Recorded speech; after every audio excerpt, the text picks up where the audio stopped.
오늘의 주요 뉴스입니다. 외국에서 국내로 오는 모든 입국자에 대한 2주 자가격리가 의무 시행에 들어갔습니다. 정세균 국무총리는 자가격리는 안전을 지키는 법적 강제 조치라며 위반자들에 대한 무관용 원칙을 강조했습니다. 문재인 대통령이 지난 2월 대구를 방문한 데 이어 한 달여 만에 경북 구미의 산업단지를 방문했습니다. 문 대통령은 이 자리에서 연대와 협력만이 코로나19 극복의 해답이라고 강조했습니다. 4.15 총선을 앞두고 중앙재난안전대책본부는 코로나19 감염 위험을 낮추기 위해 투표소에서 발열 검사를 진행하기로 했습니다. 유사 증상이 확인되면 일반인과 동선을 분리해 별도의 임시 기표소에서 투표가 이뤄지게 됩니다.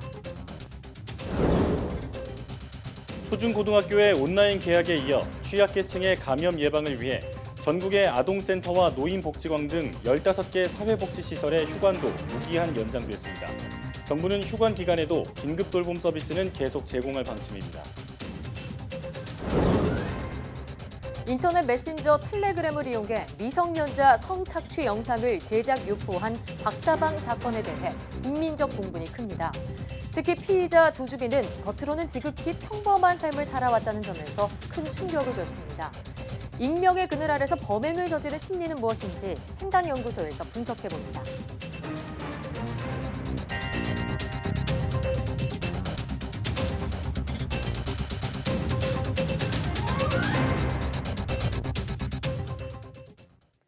여러분 안녕하십니까? 사이언스 투데이입니다. 서울 아산병원에서 코로나19 확진 판정을 받은 9살 여자 어린이와 접촉한 입원자에 대해 동일 집단 격리, 즉 코호트 격리가 이뤄졌습니다. 정은경 중앙방역대책본부장은 브리핑에서 서울 아산병원에서 역학조사를 진행하고 있다면서 이같이 밝혔습니다. 또 확진 어린이와 접촉한 의료진과 보호자는 자가격리 조치했다고 덧붙였습니다. 서울 아산병원은 확진된 어린이를 진료한 의료진 52명과 같은 병동에 있던 환아와 보호자 32명, 이동 동선이 비슷한 직원 등 모두 500여 명에 대해 코로나19 검사를 시행한 결과 모두 음성이 나왔다고 전했습니다. 다만 음성이더라도 확진 어린이와 직접 접촉한 의료진 등 직원 52명은 2주 동안 근무 제한 조치를 내렸다고 설명했습니다. 정세균 국무총리는 모든 입국자 자가격리 의무화와 관련해 위반자들에 대한 무관용 원칙을 다시 한번 강조했습니다. 온라인 개학에 대해서는 아이들의 학습권을 보장하기 위한 차선의 선택이었다고 밝혔습니다. 정 총리의 발언 직접 들어보겠습니다. 오늘 0시부터 모든 입국자들에 대해 자가격리가 의무화되었습니다. 단기 체류 외국인의 입국은 크게 줄겠지만 그럼에도 당분간은 귀국하는 우리 국민들을 중심으로 자가격리 인원이 많이 늘어날 전망입니다. 특히 젊은 유학생들에 대한 우려가 큽니다. 다시 한번 강조합니다. 자가격리는 우리 공동체의 안전을 지키기 위한 법적 강제 조치입니다. 일탈 행위는 위치 추적 기반 통합 상황 관리 시스템으로 즉시 적발됩니다. 위반 시 어떠한 관용도 없이 고발하거나 강제 출국시킬 것입니다. 순차적 온라인 개학은 안전한 등교를 보장할 수 없는 상황에서 우리 아이들의 학습권을 보장하기 위한 차선의 선택이었습니다. 교육부에서는 각 학교가 여건에 맞춰 원격 수업을 준비하고 학부모님들에게 준비 상황과 구체적인 수업 방식을 알려드려 걱정을 덜어드릴 수 있도록 해주시기 바랍니다. 정부가 모든 입국자에 대해 2주간 자가격리를 의무화한 가운데 법무부와 검찰이 격리 조치에 불응하는 입국자에 대해 강력한 법적 조치에 나서기로 했습니다. 법무부는 해외 입국자 가운데 의무적 자가격리를 위반하면 형사처벌하고 추가 방역 조치로 인한 비용에 대해 손해배상을 청구하겠다고 밝혔습니다. 특히 외국인의 경우에는 비자와 체류 허가를 취소하고 위반 행위가 중대하면 강제 추방과 입국 금지 처분도 내리겠다고 덧붙였습니다. 대검찰청도 해외 입국자가 의도적으로 격리 조치를 위반해 정부 방역 정책을 방해하면 검역법 위반죄로 구속 수사하는 등 엄정 대응하도록 일선 검찰청에 지시했습니다. 과학기술정보통신부와 교육부, 이동통신 3사가 스마트폰 데이터 사용량과 요금 걱정 없이 EBS를 비롯한 주요 교육 사이트를 자유롭게 이용할 수 있도록 지원하기로 했습니다. 이에 따라 5월 말까지 한시적으로 디지털 교과서 등의 교육 사이트에 접속할 때 데이터 소진 없이 콘텐츠를 이용할 수 있고 계약일인 9일부터는 EBS 교육 사이트도 데이터에 구애받지 않고 사용이 가능해집니다.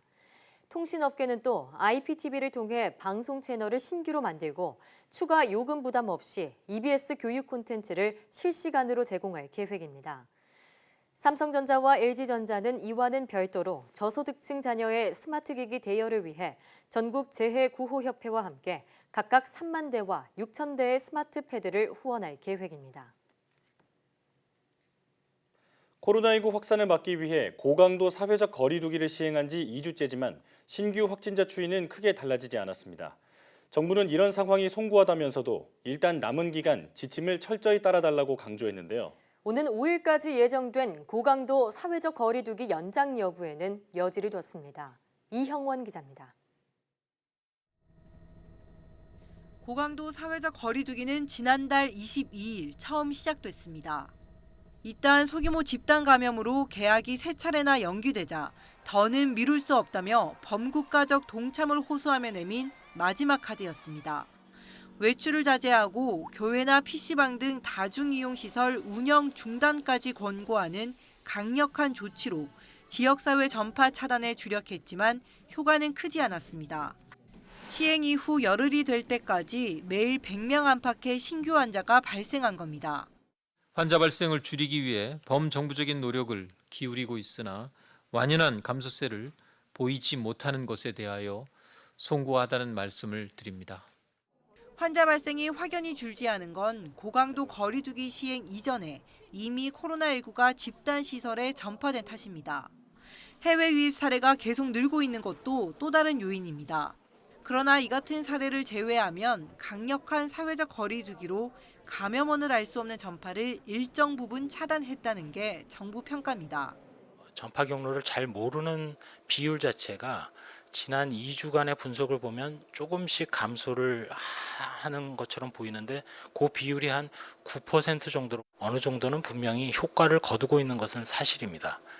중요한 건 고강도 사회적 거리두기가 예정대로 오는 5일 끝날지입니다. 4월 6일 개학에 맞춰 시작된 일이라 개학 연기 방침이 재결정된 상황에서 애초 계획대로 종료하긴 쉽지 않아 보입니다. 현재 국내 코로나19 발생이 안심할 단계가 아닌데 그렇다고 누적된 국민 피로도를 외면할 수도 없는 상황에 정부 고민이 깊습니다. 이에 정부는 일단 남은 기간 거리 두기를 철저히 지켜달라고 당부하며 이번 주 안에 사회적 합의 기구를 구성해 생활 방역 체계 전환 시점과 지침 마련을 본격적으로 논의할 계획입니다. YTN 이영훈입니다. 4.15 총선 투표 때 코로나19 감염 위험성을 낮추기 위해 투표소에서 발열 검사를 진행해 유증상자를 가려내기로 했습니다. 중앙재난안전대책본부는 투표소에 들어오는 투표자가 열이 나는지 검사해 이상 증상이 확인되면 일반인과 동선을 분리해 별도 임시기표소로 보내 투표할 수 있도록 하겠다고 밝혔습니다. 투표 과정에서 의심 증상이 나타나면 바로 보건소에 신고해 선별진료소에서 검사받도록 조치합니다. 또 투표소와 개표소에 체온계와 손소독제, 위생장갑을 두고 기표대와 기표용구 등은 소독 티슈로 수시로 닦아 코로나19 바이러스 전파를 막기로 했습니다. 코로나19 사태 장기화로 오는 5일까지로 예고됐던 전국 지역아동센터와 노인복지관, 경로당 등 사회복지시설의 휴관이 다시 연장됐습니다. 정부는 취약계층 감염 예방을 위해 운영 재개를 권고하는 시점까지 사회복지 이용시설의 휴관 일정을 연장한다고 밝혔습니다. 휴관이 연장되는 시설과 서비스는 지역아동센터, 다함께 돌봄, 노인복지관, 경로당, 치매안심센터, 장애인복지관, 사회복지관 등 15종입니다. 정부는 휴관기관에도 긴급돌봄 서비스는 계속 제공하며 아동, 노인, 장애인 등 대상자 특성을 반영해 도시락 배달과 가정방문 지원 등을 제공한다고 밝혔습니다. 앞으로 운영 재개 여부는 확진자 발생 수준과 사회적 거리 두기 방침 등을 고려해 결정될 예정입니다.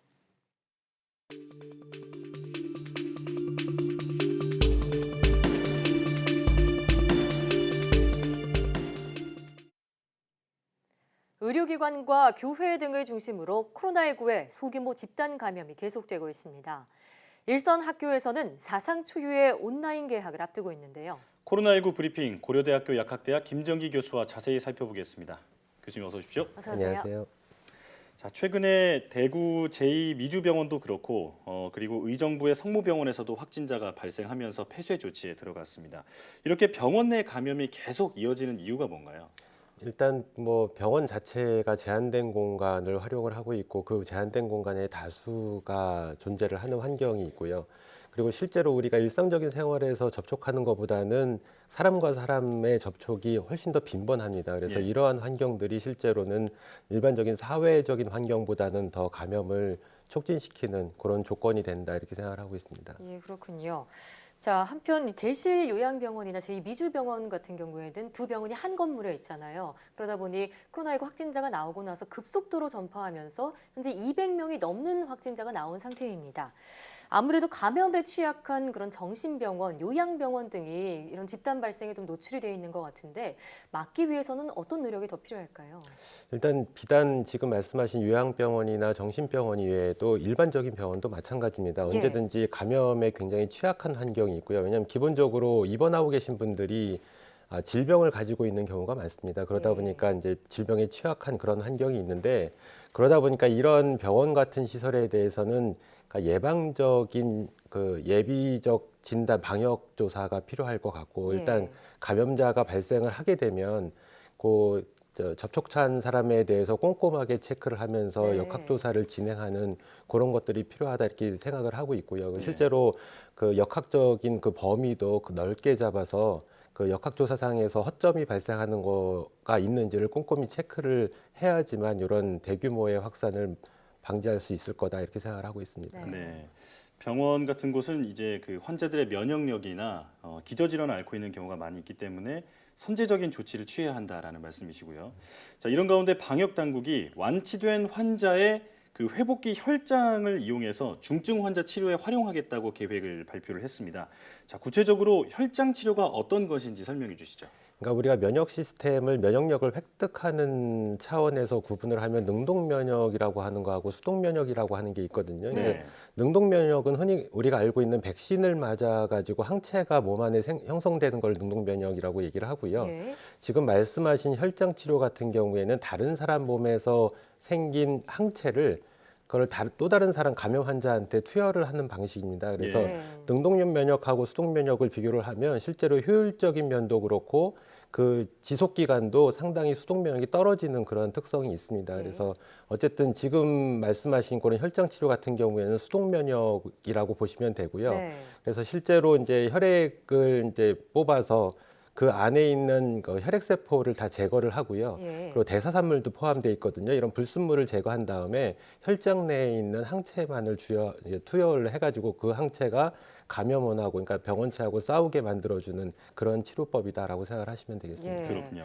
그러니까 백신과 같은 능동 면역이 훨씬 더 효율적인 방법이긴 하지만 아직 백신이나 치료제가 없는 상황이기 때문에 완치돼서 회복기에 있는 사람들의 그런 항체를 활용해서 혈장 치료에 이용하는 수동 면역을 지금 대안으로 제시된 상황인데요. 2015년 메르스 사태 당시에도 회복기 상태에 있는 사람들의 혈장을 치료에 이용한 것으로 알고 있습니다. 이때 당시 효과가 있었는지 궁금하고요. 코로나19 사태에도 혈장 치료가 도움이 될까요?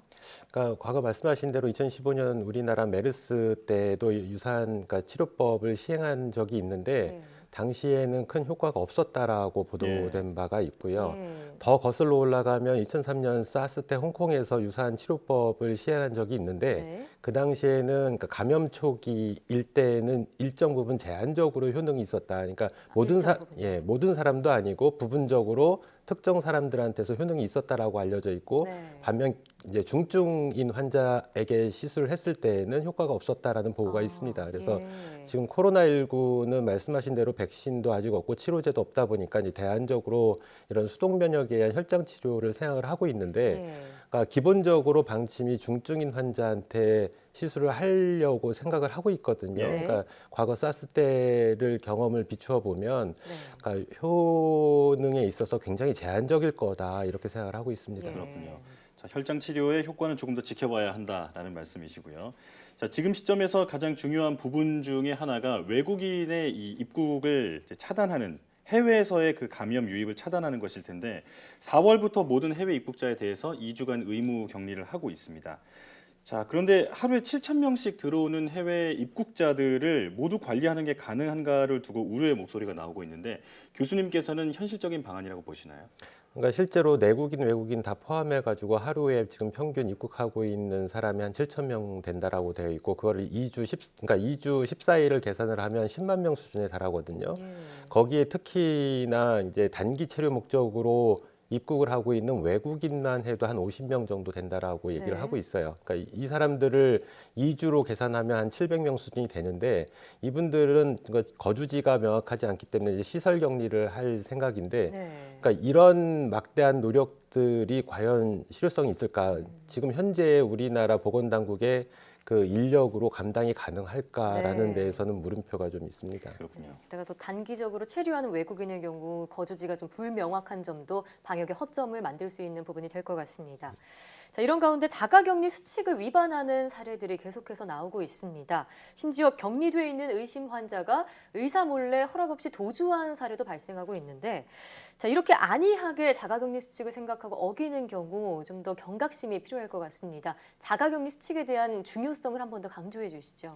일단 자가격리 같은 경우에 현재 코로나19에 대해서 마지막 방어 수단이라고 볼 수밖에 없습니다. 그러니까 그 이외에는 다른 대안이 없다 보니까 이 자가격리가 무너지게 되면 더 이상 우리가 할 수 있는 방역 조치가 없거든요. 그래서 이거는 철저하게 지켜주셔야 되고 그리고 우리 보건당국, 그러니까 정부 차원에서도 이런 수칙을 어기는 사례가 발생을 했을 때에는 단호한 조치가 필요하겠다. 그래서 향후에 이러한 가능성 있는 거를 미연에 차단하는 게 중요할 것 같습니다. 예. 단호한 조치를 주문을 하셨습니다. 자, 그런데 이제는 증상에 대해서 좀 여쭤볼 텐데요. 기저질환과 관계없이 어떤 사람은 아예 증상을 느끼지도 못하고 지나가는 사람도 있고 어떤 분은 심하게 이제 앓는 분도 계시거든요.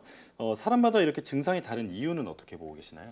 이거는 코로나19 바이러스뿐만 아니라 기타 다른 바이러스나 아니면 세균도 마찬가지고요. 이런 병원체들이 체내에 들어왔을 때 반응하는 기본적인 수단 방어책이 면역력입니다. 근데 면역력은 사람마다 다 다르거든요.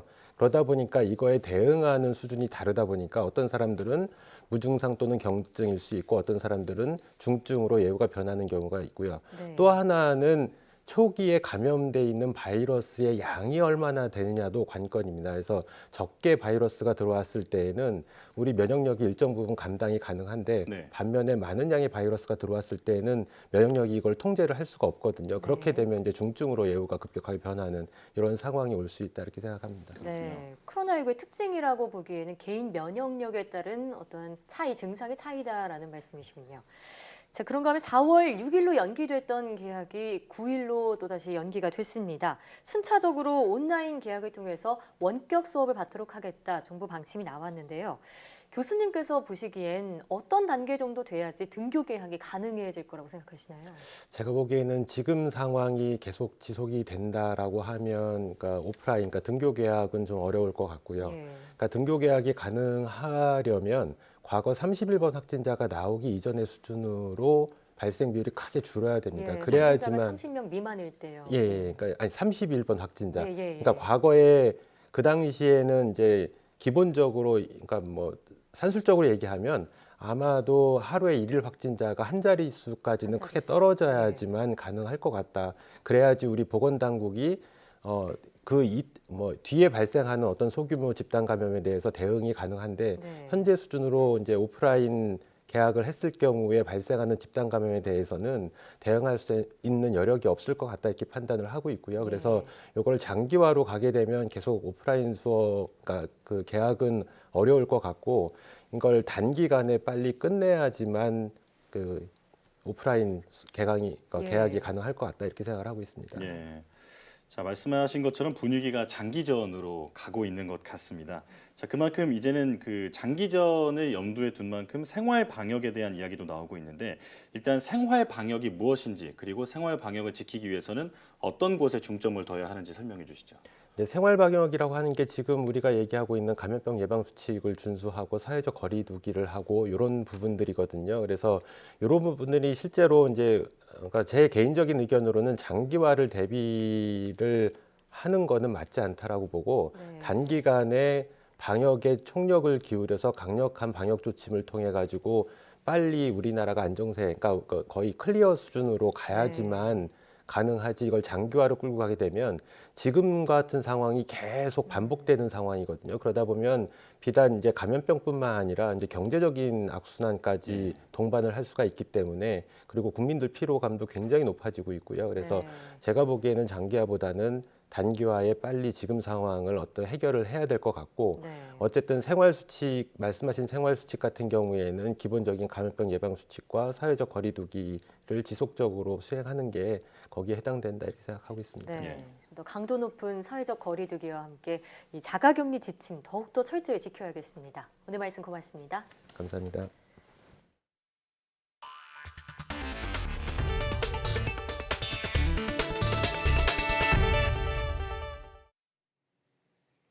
문재인 대통령이 지난 2월 대구를 방문한 지 한 달여 만에 경북 구미의 산업단지를 방문했습니다. 정부가 국민과 기업을 지키기 위해 최선을 다하겠다고 밝힌 문 대통령은 연대와 협력만이 코로나19 극복의 정답이라고 강조했습니다.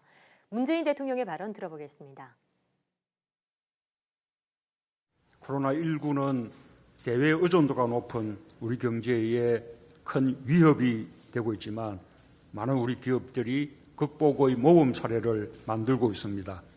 최근 입주기업에서 확진자가 발생했을 때도 신속한 방역 조치로 생산 차질을 최소화하며 코로나19 대응에서도 모범을 보여주었습니다. 코로나19로 마스크 품귀 현상이 생기자 의료용 MB 필터 연구 설비를 마스크 생산용으로 급히 전환하는 발상의 전환을 보여주었고 24시간 연속 가동으로 마스크 제작 업체에게 마스크 200만 장 분량의 필터를 무상 공급하고 있습니다. 지난해 일본 수출 규제 조치가 있기 전부터 선제적인 노력으로 브라폴리미드 국산화에 성공하여 일본 수입을 대체했다고 하니 더욱 자랑스럽습니다. 여러분의 연대와 협력의 힘에 힘입어서 우리 경북도 지금 코로나19 사태를 아주 잘 극복해내고 있는 것 같습니다. 정부는 우리 경제와 산업, 민생을 반드시 지켜낼 것입니다. 첫째, 소상공인과 기업들이 코로나19 피해 때문에 문을 닫는 일이 없도록 하겠습니다. 둘째, 우리 국민과 가게를 적극 도울 것입니다. 연대와 협력만이 코로나19 극복의 답입니다. 감염병의 공포가 클 때 고립과 단절, 각자 도생의 유혹에 빠지기 쉽지만 이는 결코 해법이 될 수 없습니다. 코로나19 집단 감염을 막기 위해 정부가 강도 높은 사회적 거리 두기를 호소하고 있는데요. 요즘 카페에 가보면 여전히 다닥다닥 붙어 앉아 있거나 옹기종기 모여서 대화하는 모습을 쉽게 볼 수 있습니다. 전문가들은 프랜차이즈 본사나 협회 차원에서 사회적 거리 두기에 좀 더 적극적으로 나서줄 필요가 있다고 말합니다. 차유정 기자가 취재했습니다. 마포에 있는 한 커피 전문점. 계산대 앞에 노란색 선을 그어놨습니다. 시범 도입한 안전거리 확보 라인 부착 운영을 전국 매장으로 확대 시행하게 되었습니다. 사회적 거리두기 동참을 위해 설치한 건데 손님 대부분이 지키지 않아 점원이 일일이 안내하고 있습니다. 바닥에 노란 선 뒤쪽에서 주문 한번 부탁드릴게요. 그나마 이처럼 안전거리 확보를 위해 노력하는 카페도 극히 일부입니다. 실제로 거리를 둘러보면 사람들이 밀집해 있어서 감염이 우려되는 카페 등이 적지 않습니다. 점심시간 광화문 일대. 빽빽하게 앉아 음식을 먹거나 다닥다닥 붙어 앉아 커피를 마시는 직장인들이 많습니다. 노량진 일대 카페도 옹기종기 모여 공부하거나 강의 듣는 학생들로 북적입니다. 사람들이 많이 모여서 앉아 있으니까 거기서 감염이 잘 될 수도 있고. 물론 요즘 워낙 경기가 어려워 손님 한 명이 아쉬운 상황이지만 전문가들은 카페 등 업계에서 사회적 거리두기에 조금 더 신경 쓸 필요가 있다고 말합니다. 정부가 적극적으로 단속하는 PC방, 종교시설 등 외에도 요즘 장시간 모여 앉아 있는 카페 등이 감염 우려가 큰 공간으로 지목되기 때문입니다. 마스크를 벗고 있는 상태고 이런 섭취 중에서 또 대화를 하고 있기 때문에 이러다 보면 아무래도 여러 그 옆에 있는 이런 고객들에게 조금 이제 침이 들 수도 있다든가. 테이블 간 일정 간격을 두거나 한 자리씩 뛰어앉도록 하는 등의 적극적인 조치가 필요하다는 겁니다. 전문가들은 개별 점포 차원의 대책 마련이 쉽지 않을 수 있으니 프랜차이즈 본사나 협회 등에서 지침을 마련해 실시할 필요가 있다고 조언합니다. 협회 차원에서 추진하는 게 가장 이상적이라고 생각하거든요. 회원사들을 최근에서 이런 새로운 어떤 영업 방식을 취할 수 있도록. 코로나 사태가 계속돼 피로감이 늘고 날씨도 따뜻해지면서 경기가 풀어질 수 있는 만큼 업계와 시민들이 함께 조심하는 노력이 중요한 시점입니다. YTN 차유정입니다. 60세 미만의 우리나라 국민 모두 어깨에 이른바 불주사라고 불리는 결핵 예방접종 자국이 있죠. 이 결핵 예방 주사가 코로나19 예방은 물론 사망률을 줄이는 데도 효과가 있다는 가능성이 제기돼 과학계가 검증에 나섰습니다. 최소라 기자입니다. 결핵 예방 접종을 홍보하는 영상입니다. 1962년부터 모든 신생아를 대상으로 생후 4주인의 접종이 의무화됐고 60, 70년대 초등학생을 대상으로도 대대접 접종이 이루어졌습니다. 결핵을 예방하는 길은 지금 여러 가지 있습니다. 이 BCG란 지금 그림에서 보는 바와 같이 우리 몸에 결핵균이 들어온다고 해도 결핵병을 일으키지 못하게 하는 작용을 하며 주사를 맞고 나면 접종 부위에 끔찍한 흉터가 남아 불주사로 불린 BCG 접종이 다시 주목받고 있습니다. BCG 접종 비율이 높은 나라일수록 코로나19 발병률과 사망률이 현저하게 낮다는 연구 결과가 나왔기 때문입니다. 실제 우리나라처럼 BCG 접종을 도입한 55개 나라에선 코로나19 사망자가 인구 100만 명당 0.78명꼴인데 미국과 이탈리아 등 BCG 접종을 하지 않는 나라에선 16.39명꼴로 20배 넘게 차이납니다. 또 필수 접종을 시행한 기간이 오래된 국가일수록 사망률이 더 낮았습니다. 하지만 전문가들은 BCG가 얼마나 정확한 효과가 있는지 나아가 코로나19 백신으로 자리 잡을 수 있을지는 추가 검증이 필요하다는 입장입니다. 바이러스라는 거는 T세포가 반응한다기보다는 B세포가 만들어지는 항체가 반응을 하죠. 실제로 이 BCG에 반응하는 세포는 B세포가 아니고 T세포예요. 그러니까 그런 의미에서 보면 달라요. 하지만 T세포가 활성화되고 나면 간접적으로 영향을 미칠 수도 있겠다. 그런 걸 배제할 수는 없어요. 실제 호주 연구진은 BCG 등 각종 백신이 코로나19 예방에 적용될 수 있을지 검증하기 위해 앞으로 6개월간 4,000명을 대상으로 실험에 들어갔습니다. 60, 70년대 수많은 초등학생을 공포에 떨게 했던 불주사가 코로나19와의 전쟁에서 의외의 효자가 될 수 있을지 과학계에 관심이 쏠리고 있습니다. YTN 사이언스 최소라입니다. 4월 과학기술인상 수상자로 성균관대학교 김상호 교수가 선정됐습니다. 김 교수는 의료 현장에서 사용하는 초음파를 이용해 인체에서 안전하게 에너지를 충전할 수 있는 체내 원격 에너지 충전 기술을 개발한 공로를 인정받았습니다. 과학기술정보통신부는 우수한 연구개발 성과로 과학기술 발전에 공헌한 연구개발자를 매달 1명씩 선정해 과기정통부 장관상과 상금 1,000만 원을 수여하고 있습니다. 우리나라 산림의 공익적인 가치가 2018년 기준으로 221조 원에 달하는 것으로 나타났습니다. 국립산림과학원의 조사에 따르면 국내 산림의 공익적 가치는 2014년 126조 원에서 95조 원 올라 국민 1인당 연간 428만 원의 혜택을 받는 것으로 조사됐습니다. 이는 국내 총생산의 11.7%에 이르는 수준입니다. 산림 공익 기능별로는 온실가스 흡수와 저장 기능이 약 75조 6천억 원으로 전체 34.2%를 차지했으며 산림 경관 제공과 토사 유출 방지 등이 뒤를 이었습니다.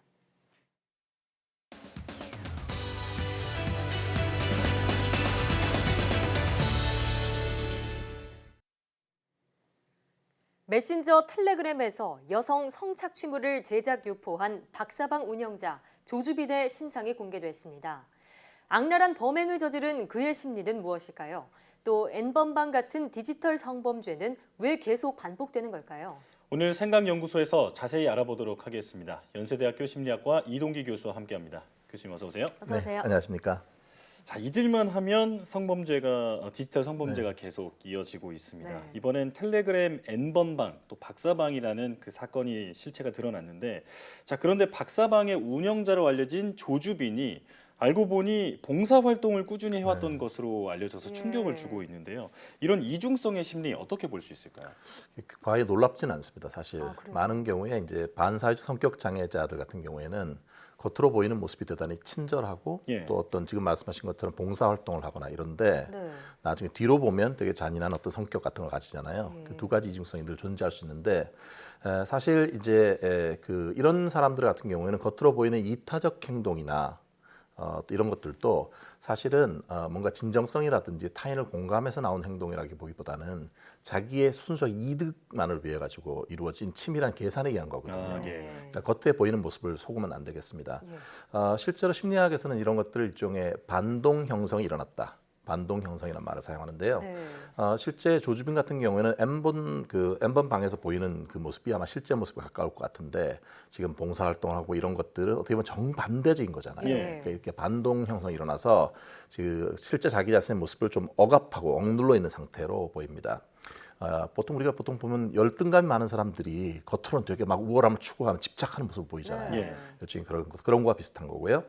또 하나는 자신의 잘못된 행동에 대해서 일종의 자기 스스로도 면죄부를 주려고 하는 그런 행동, 일종의 보상 심리 같은 거 그런 것도 관여된 것으로 보입니다. 사실 서두에 말씀드렸습니다마는 겉으로 보기 전혀 그렇지 않고 주변 사람들한테 물어보면 그 사람이 그럴 줄 정말 몰랐다 이런 반응들이 많거든요. 실제로도 이중성이 있죠. 이 조주빈의 가족이 함께 사는 그 동네 주민들 역시 정말 착하고 모범적인 청년인 줄 알았다 이런 인터뷰를 했습니다. 그런데 실제 모습은 박사방에서의 모습이 더 가깝다, 더 맞다라는 말씀이시군요. 온라인 세상 속에서 자신의 명령에 또 다수가 움직이고 따르는 모습이 그에게 우월감이나 권력감을 불러일으키게 한 건 아닌가 이런 생각도 드는데 어떻게 보시나요? 그렇습니다. 이게 그 권력이라는 게 파워잖아요. 이 파워에 대해서 대단히 예민한 모습을 보였다고 생각을 합니다. 실제 그 방 이름도 박사방이잖아요. 박사가 하는데 자기를 이렇게 우월한 의식을 보여주려고 하는 그런 건데요. 이런 사실 원래 반사회적 성격 장애자들의 특성 자체가 뭐냐면 타인의 고통에 대해서 공감하지 않는 거죠. 무공감. 그리고 또 하나는 자기의 책임을 지려고 하지 않기 때문에 무책임한 행동을 하고 되게 잔인한 행동을 보입니다. 그리고 또 하나의 특성 중에 하나가 타인을 자기가 원하는 방향으로 조종하려고 하는 특성들이 많이 있거든요. 그런데 조주빈의 경우에는 이런 반사회적 성격 플러스 일종의 자기의 우월 의식을 극대화해서 과시하려고 하는 일종의 자기애적, 나르시스틱한 그런 측면들도 좀 가미되어 있는 것으로 보입니다.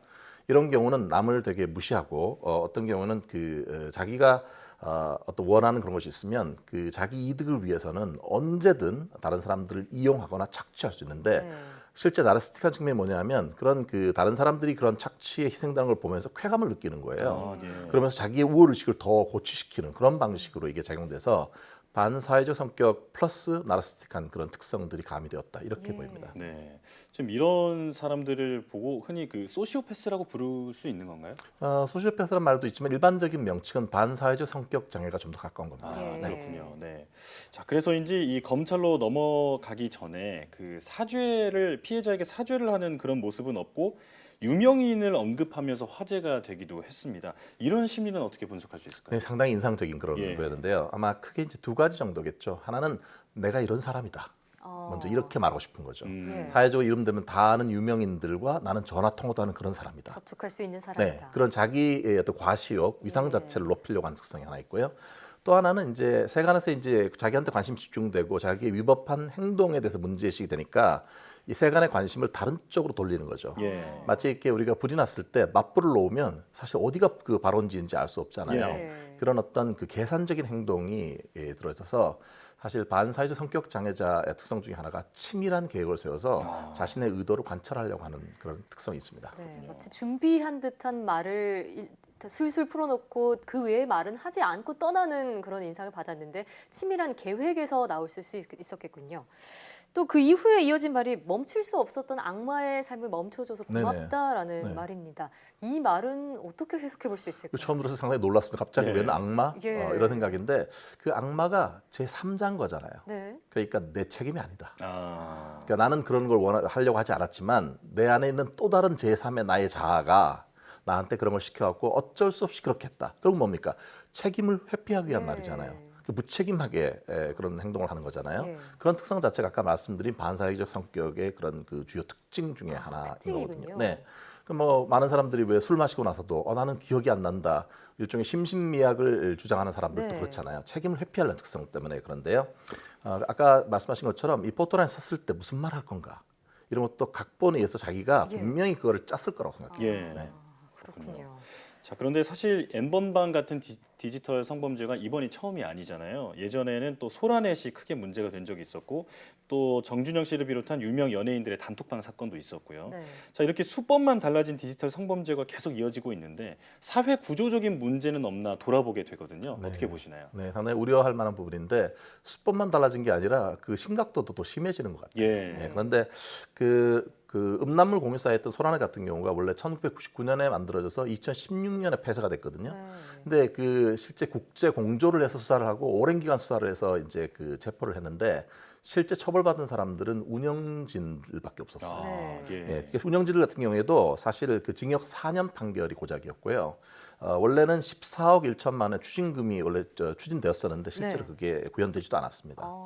2019년 연예계를 뒤흔들었던 버닝썬 게이트 역시 남성 연예인들의 어떤 불법 성매매 그리고 성범죄 실태를 적나라하게 폭로했잖아요. 하지만 일종의 용두사미처럼 그 결과는 그렇게 크지 않았거든요. 예를 들어서 그때 관여되었던 정준영, 최정훈 씨 이 두 사람 같은 경우는 집단 성폭행으로 특수 준강간 혐의가 적용되긴 했거든요. 하지만 그 형량은 각각 징역 6년, 징역 5년으로 생각보다 크지가 않았던 거죠. 그리고 그 수천 개의 아동 성착취물을 사고 팔 수 있는 다크 웹사이트 같은 게 있잖아요.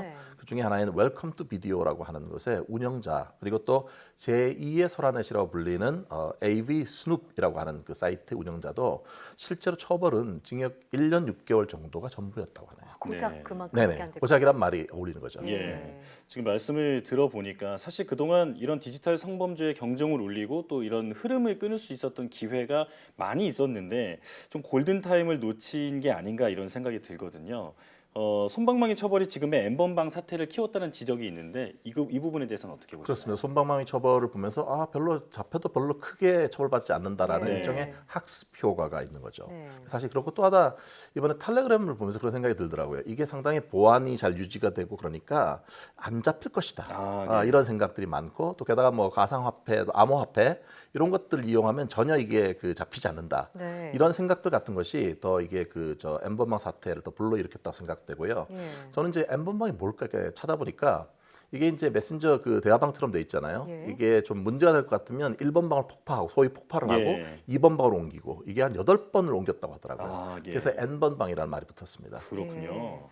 이 N번방 사태를 최초로 보도한 여대생 2명으로 구성된 취재단이죠. 추적단 불꽃의 인터뷰를 보니까 자기들끼리도 이번 사건이 터졌을 때 스스로 다독이면서 양형이 워낙 낮으니 양형 기준이 워낙 낮으니 괜찮을 거다. 고작 이 정도밖에 처벌받지 않았다. 이렇게 서로를 다독이는 그런 모습까지 보였다고 합니다. 정말 문제가 많다는 생각이 들었는데 자, 이번 계기로 성착취물을 거래하는 이런 악순환 반드시 끊어져야겠습니다. 어떤 노력이 필요할까요?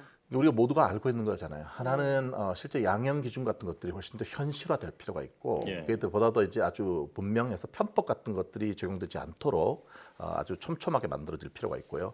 게다가 이걸 충분히 그러니까 빨리 입법화를 해가지고 충분히 공포를 할 필요가 있어요. 그래서 모든 사람이 충분히 숙지할 수 있도록 하는 그런 그 작업이 필요할 거라고 생각합니다. 그런데 이제 이게 어떤 그것과 함께 시작돼야 되는 게 문화라고 하는 게 되게 중요하잖아요. 그러니까 보고 잘하고 이런 것들이 되게 크기 때문에 제 생각에는 늘 반복해서 말씀드리게 됩니다만은 이게 가정에서부터 사실 교육이 돼야 되고 그다음에 사회, 그다음에 시민단체 모두 함께 협력을 해야 될 연대를 해서 어떤 노력을 해야 될 부분이 있는데 그러려면 결국 건전한 성의식 같은 거에 대한 교육이라든지 또는 그 어떤 것이 성범죄일 수 있다라고 하는 그런 것들에 대해서도 좀 체계적이고 이런 교육 같은 것들이 우리 전체 어떤 그 문화나 토양 자체를 바꾸는 노력이 필요하다. 그래서 어떤 처벌뿐만 아니라 그걸 바꾸는 하나의 토양 자체를 바꾸는 그런 노력이 함께 경주돼야 되고 디지털 문화라는 게 되게 빠르고 효율적이잖아요. 그렇죠. 하지만 문제가 됐을 때는 훨씬 더 확산될 우려도 있는 거잖아요. 그러니까 디지털 문화를 좋은 쪽으로 활용할 수 있도록 모두가 노력할 필요가 있습니다. 네. 사실 N번방의 실체가 드러나면서 저는 가장 충격적이었던 게 이 연루된 그 피의자들 중에서 10대 청소년들이 있었다는 점인데요. 우리 사회에 그 말씀하신 것처럼 건전한 성의식 확립이 시급하다는 생각이 들었습니다. 오늘 말씀 잘 들었습니다. 고맙습니다.